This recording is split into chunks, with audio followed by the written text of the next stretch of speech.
Hello students, once again I want to welcome you all to our online training channel, that is Vision Point Private Limited. My name is Rutesh, I am your English coach. Today I am going to start the new poem of CBSE class 12th, that is My Mother at 66. It's written by Kamla Das. Now, before starting this poem को शुरू करने से पहले मैं आपको इसका एक short introduction दे देता हूं कि ये पोएम है क्या. My mother at 66 is written by Kamala Das. ये जो पोएम है इसको लिखा है कमला दास ने, who is famous for capturing complexities of human relationships. जो ह्यूमन रिलेशनशिप बहुत ही अच्छी तरीके से उसकी क्या कॉम्प्लेक्सिटीज है, क्या प्रॉब्लम्स है, क्या उसकी में जाके बहुत अच्छे से वो हम लोग को बताती हैं. The poem my mother at 66 is one of the finest examples of the human bonding, specially that of a mother and the daughter.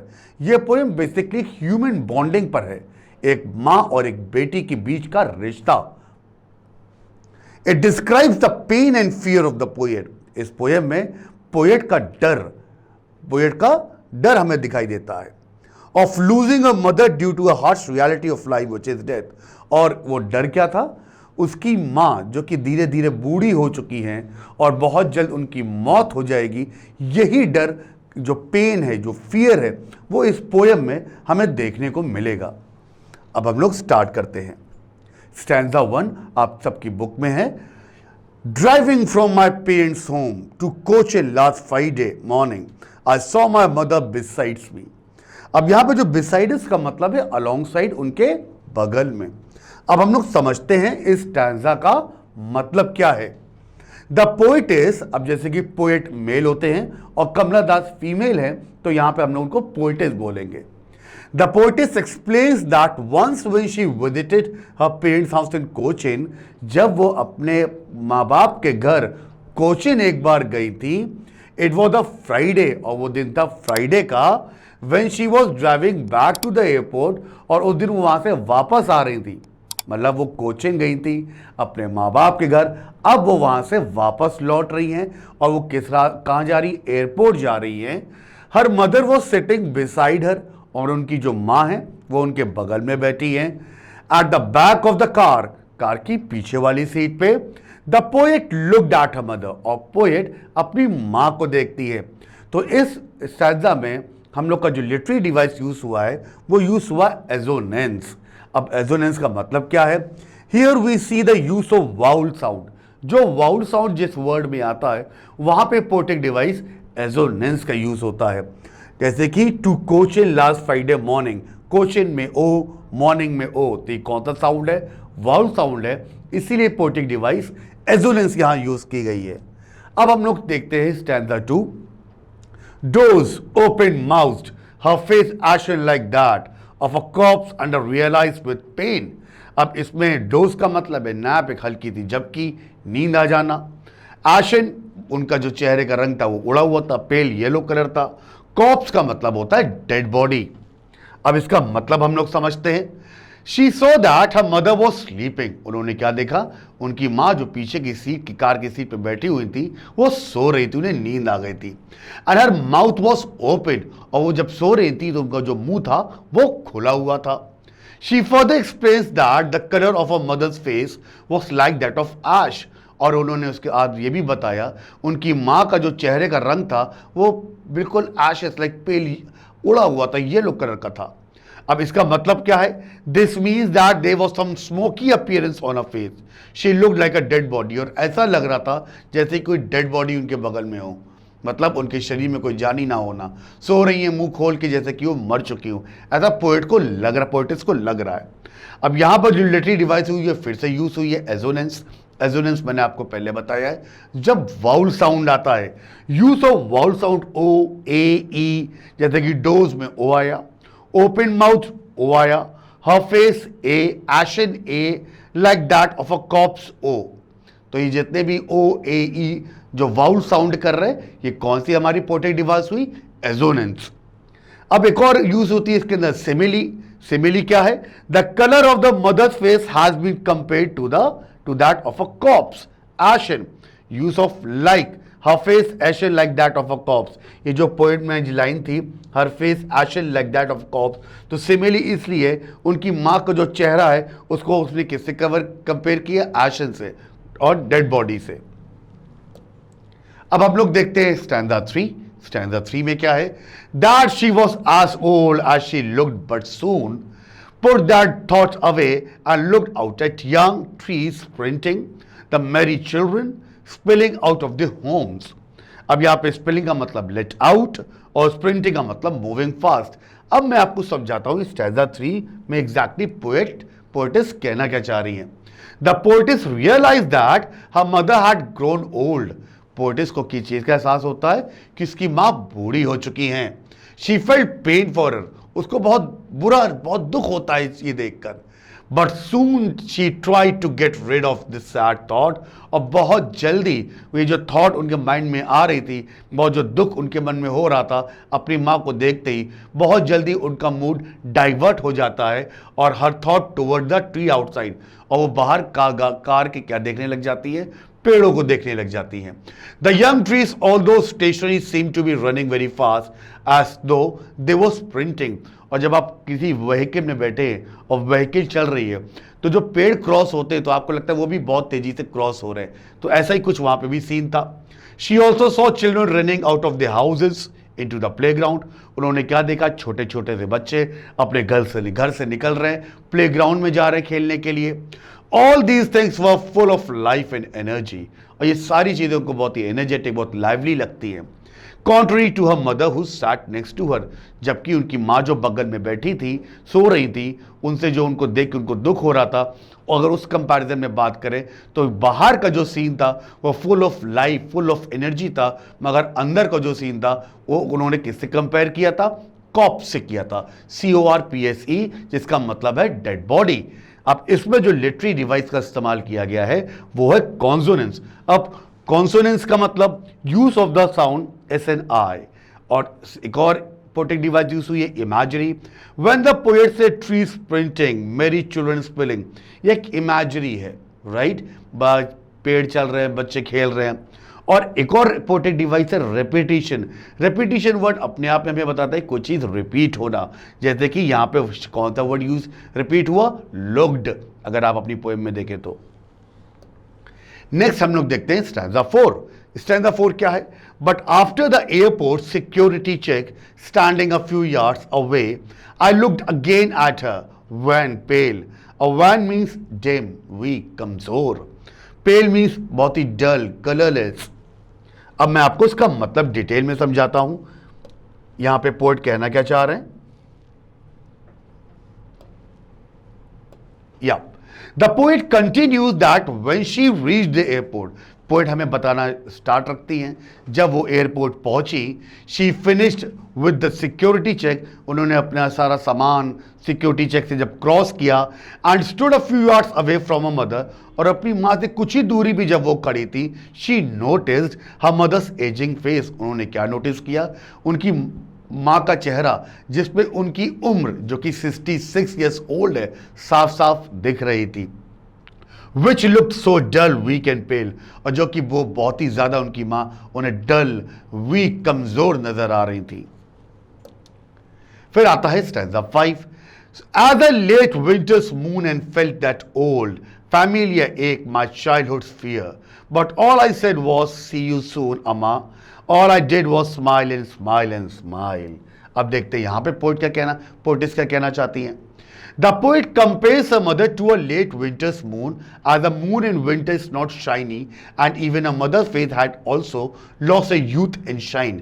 अब यहाँ पे जो पोएट है, पोएटिस है, उन्होंने अपनी मदर को विंटर के मून से कंपेयर किया, क्योंकि विंटर्स की जो रातें होती हैं वो बहुत ज़्यादा शाइनी नहीं होती।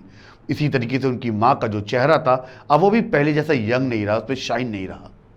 As her mother was getting older and weak, क्यों? क्योंकि उनकी माँ धीरे धीरे बूढ़ी हो रही थी और कमजोर हो रही थी। The poet feels the fear of separation just as she used to feel during her childhood। और अब पोएट को किस चीज का डर सता रहा था कि अपनी माँ से अब अलग हो रही हैं, जैसे कि वो बचपन में हुई थी। As a child, she could not bear the pain of separating from her mother। और जैसे कि बच्चे अपनी माँ से अलग नहीं हो पाते, बिल्कुल वही डर उनको भी लग रहा था। But now, as her mother has grown old and is about to die, but अब उनकी माँ जो बूढ़ी हो चुकी हैं अब बहुत जल्द उनकी मौत भी हो जाएगी. The poet feels that maybe this is the last time. इसीलिए पोइट को क्या लगता है कि शायद ये उनका आखिरी टाइम है जब वो अपनी माँ को देख रही हैं. That she is seeing her mother. She tries to hide her fear. वो कोशिश करती है अपना डर छिपाने की. She then says that she would soon see her mother again. और वो कहते हैं कि फिर से जल्दी अपनी माँ को दोबारा देखेंगी. She says so because she doesn't want to lose her mother. और ऐसा उन्होंने क्यों बोला? क्योंकि वो अपनी माँ को खोना नहीं चाहती थी. स्टैंजा 6 में जो लिटरेरी डिवाइस यूज हुई है वो मैं आपको बताता हूं. Repetition, use of smile. Smile शब्द कई बार बोला गया है, इसीलिए रिपीटिशन पोएटिक डिवाइस है. यहां पे जो राइम स्कीम है, इस पोएम में कोई राइम स्कीम है ही नहीं. ये पोएम एक फ्री वर्स है. The poem does not follow any rhyme और rhythm. It has been written in free verse. अब इसमें एक जो पोएटिक डिवाइस यूज हुई है वो है simile. Mother's face is compared to the late winter's moon. उनकी मां के चेहरे को किससे कंपेयर किया गया? विंटर मून से कंपेयर किया. क्यों? क्योंकि दोनों ही डल होते हैं और दोनों ही लाइफलेस होते हैं. जैसे कि as a late winter's moon, use of word as का इस्तेमाल किया. मैंने आपको पहले वीडियोस में बताया हुआ है ऑलरेडी कि लाइक और एज जहां यूज हो रहा है वो हमारा सिमिली पोएटिक डिवाइस होता है. अब कुछ मैंने यहां पे नोट्स दिए हैं जो आपके एग्जाम में आ सकते हैं और आपको हेल्प मिलेगी कि आपको कैसे आंसर देने हैं. जैसे कि इमेजिन करते हैं आपके एग्जाम में क्वेश्चन आया, what is the kind of pain and ache that the poet feels. इसका आंसर आप क्या लिखेंगे? When the poet sees a ageing mother who is about to die, she felt the pain of losing her. This is similar to the pain which she used to feel if her mother was not near her. She feels that as her mother is growing old and pale, she will die soon and they will get separated. Time and death never spare anyone, not even the poet's mother, and so she has to lose her. Right? एक और question आप देखते हैं. Why are the young trees described as sprinting? इसका answer आप इस तरीके से दे सकते हैं. While the poet was on her way to the airport, she saw the trees beside the road which seemed to be running fast as she was traveling in a car. It seemed as if they were sprinting. Here, the poet tries to show the difference between her pale and weak mother who looked like a corpse and the trees that were running and were full of life. एक और question देखते हैं. Why has the poet brought in the image of the merry children spilling out of their homes? इसका answer आप दे सकते हैं. The poet brings in the image of the merry children to show the deep contrast between the joy and happiness of the life which can be seen in the merry children and the passivity of life which can be felt by looking at the ashen face of the old mother who is old and decaying. एक और question देखते हैं हम लोग. Why has the mother been compared to the late winter's moon? इसका answer आप इस तरीके से दे सकते हैं. The mother has been compared to the late winter's moon because the moon in the winter season is dim and appears lifeless. It doesn't look shiny. Similarly, the poet's mother, due to aging, has become dull. Her color is similar to that of ash. It looks dull and has lost its youth. She looks like a corpse. एक question last मैंने आपके लिए और दिया हुआ है. What do the parting words of the poet and her smile signify? इसका answer आप दे सकते हैं. The poet's parting words, see you soon, Amma, show the pain and fear of losing a mother. But she smiles and looks at her mother to give her ailing mother assurance that she will meet her soon. Here, one can easily see that she is trying to hide her real feelings of pain and fear from her mother and tries to console herself and her mother that they both will be able to see each other again. Right? तो ये कुछ questions हैं जिसके answers मैंने already दिए हैं. आप video को पॉज करके देख सकते हैं. आगे बढ़ते हैं. अब अभी तक हमने जो पोएम समझी उसकी मैंने एक शॉर्ट समरी यहाँ पे दी हुई है. जैसे कि the poet in this poem describes a mother, इस पोएट ने इस पोएम में अपनी मदर को डिस्क्राइब किया है। She says that she is 60 years old, उन्होंने कहा कि उनकी माँ की जो एज है वो 66 है, and looks very weak and old, और उनकी माँ बहुत ही कमज़ोर और बूढ़ी दिखती हैं। When the poet was returning from her parents' home, जब पोएट अपने पेरेंट्स के घर से वापस आ रही थी, and was on the way to the airport, और जब वो एयरपोर्ट के रास्ते में थी, her mother was accompanying her, उनकी माँ उनके साथ थी। Excuse me. She noticed her mother who was sitting with her at the back, उन्होंने क्या देखा, जो उनकी माँ जो पीछे कार की सीट पे बैठी हुई थी, she was sleeping with her mouth wide open, वो सो रही थी और उनका मुंह खुला हुआ था। Her face was the color of ash, और उनके चेहरे का जो रंग था वो बिल्कुल लाइक एशेस था, स्मोकी आप कह सकते हैं। It looked lifeless, ऐसा लग रहा था कि जैसे उनमें जान ही नहीं है। This very thought disturbed her so much, और यही जो सोच थॉट थी वो उन्हें बहुत परेशान कर देती है। That she diverted her mind and looked outside the car, तो वो अपना माइंड डाइवर्ट करती हैं और कार के बाहर देखती हैं। She saw the trees by the roadside which seemed to be running, वो बाहर जब देखती हैं पेड़ों को, उन्हें लगता पेड़ तेजी से भाग रहे हैं। They were young children running into the playground, वो यंग बच्चों को देखती हैं जो प्लेग्राउंड की तरफ भाग रहे हैं। All this symbolized life, energy and happiness in contrast to her mother's appearance, और ये चीज़ें क्या सिंबलाइज कर रही हैं, राइट? क्या सिंबलाइज कर रही है? उनकी जो उनकी माँ का जो चेहरा का रंग उड़ा हुआ था और बाहर का जो सीन था वो full of life and energy था, तो दोनों बिल्कुल अपोजिट था। Contrast means opposite.